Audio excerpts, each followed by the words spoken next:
Very surprised. I mean, I never got involved with his financial situation, and when he did die, and we were allowed to see, you know, what was left and what was there, it was a shock. The years after Elvis's death, Priscilla, as Lisa Marie's guardian, took control.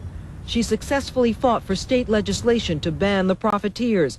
She organized Elvis's treasure trove of personal belongings. Even his plane came home to Graceland. But her decision to open Graceland, Elvis's home and final resting place, was controversial. You got some resistance from some people about that, didn't you? I got a lot of resistance. Why? It's almost sacred in a way that people look at Elvis and look at his home, which I can understand because I had those same feelings. He's always liked a lot of makeup, and at that time in the 60s, especially 63, 64, heavy makeup was very much the thing. Elvis would take me into his bedroom, and then we would kiss long, deep, passionate kisses, and his caresses would leave me weak with desire. Yes, it's true. Yet he never tried to go further than kissing her. No. No, he didn't. There was an agreement, I guess, he made with himself that the woman that he decided to take for his wife, he was going to keep her that way until he married her. Keep her a virgin no matter what. Right. Perfectionist. Do you wish, Priscilla, in a way that you had never got divorced from Elvis, and do you think that his life would have been different if you'd stayed together? Gosh, to be honest, I think we were better not married. We had a great relationship. He would come over to my home at all hours of the night, talk. It could be 2 o'clock, 3 o'clock. I would have my daughter, or wake my daughter up, be with us at some of that. My mother, the same thing, although Lisa had to go to school. He would come alone sometimes, and sometimes bring Charlie Hodge, one of the guys that worked for him, or someone else, and we would just sit and talk, and he'd bring him books, and he'd read books to me. And he left me with quite a few books as well. But everything just seemed to be more relaxed, more at home, when the tension wasn't there. Amanda Andrews on Facebook asks, if you could go back, would you still have divorced him? Oh, gosh. You know, my daughter gave Elvis and I the biggest compliment on national television when she said, the question was from the host of the TV show, I think it was Extra. I'm not sure if it was it. But she said, when they asked her, how did she feel when we divorced? And my daughter said, I didn't know my parents were divorced. So it was quite a compliment to us.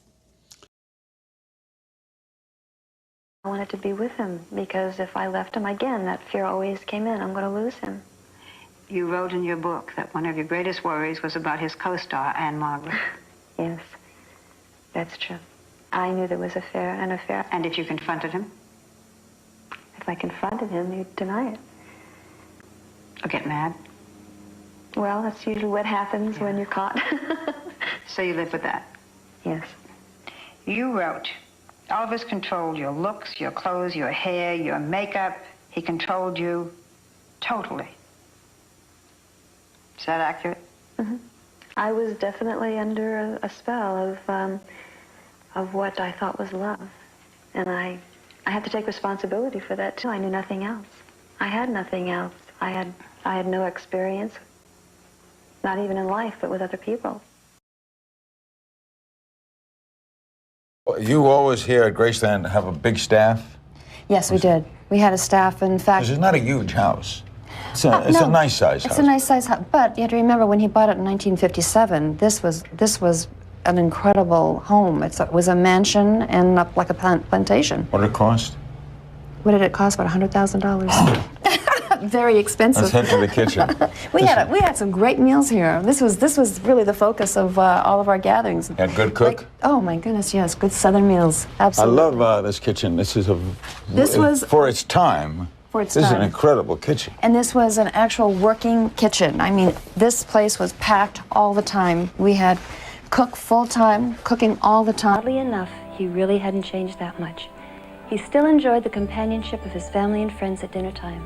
And it wasn't uncommon for 10 to 12 of them to be around this table when dinner was served. and that was usually around 9 or 10 in the evening. What was his life like this last year, for instance? He would stay up in his room for 1 week, 2 weeks at a time, popping pills, getting out of it, just trying to get away from the world. There was only two people that Presley ever really could rely on, who he really loved, and that was his mother and his wife. Colonel Tom Parker, his guru, Svengali, whatever you wish to call him, was a very, very dramatic and strong influence. I mean, after all, this was a man that started him off, or who indeed not started him off, but at least saw the massive potential in this sensational, charismatic talent. But his mother, Priscilla Presley, were the two real things he loved in his life. And when they went, it appeared that he had no real rudder. After his mother died and he was divorced? After his mother died, he went into a depression and some kind of decline. Soon after his mother died, he married Priscilla, who, I would say, to the day he died and till the day she dies, I'll say they always loved each other very, very much. Close to your father? Yes. It was a daddy-daughter kind of thing? Yeah, very much. What was he like as a father? Very, you know, adoring, very sweet, very, I mean, I knew that he was crazy about me. Did he ever sing with him?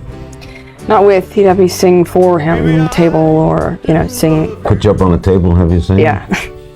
Yeah. Did you know what he was to the world at 9?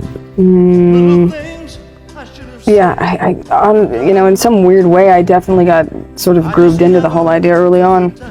So I don't know how that happened. He just kind of, that was my life. I didn't know any different.